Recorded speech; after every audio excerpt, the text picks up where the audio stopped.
you have seen a viral video of two cats. They're wearing hats, which is kind of interesting in its own right. But they're sitting kind of at a table and have a couple counter bells on the table, and then they pat the bell, and then the person gives them cookies. So we can teach that to our dogs. And I have a couple counter bells, two different styles, both of which work. And I purchased off Amazon.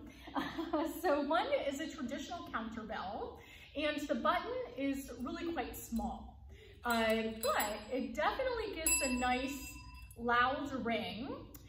So that's one style. Another style is actually designed for dogs and has a bigger button. And so either one is fine, but we're really gonna just work on having our dogs touch the bell when it rings to give them a cookie. And so similar to Clicker, where they hear that click and then earn that cookie, this one's just a really cute trick. So I'm gonna just put the one bell down so he doesn't get too confused because there's multiples. And what I do to start is I just ring the bell myself. So I'll ring it, and then he's gonna get a cookie. Right?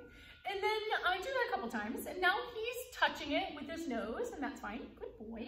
And he's not ringing it, but this is the way to kind of set it up, right? To make your dog be successful. So I'm gonna put it a little closer so he's not stretching.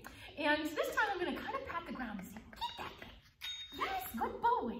So he patted it with his paw, made a ding, he gets cookies. Try again. Oh, that's such a good boy. Get that thing. Yes, good job. Get. Good boy. So it's taking a little bit of encouragement from me. That's okay.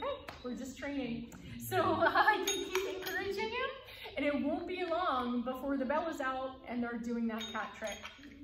There you go. See you guys. Good job.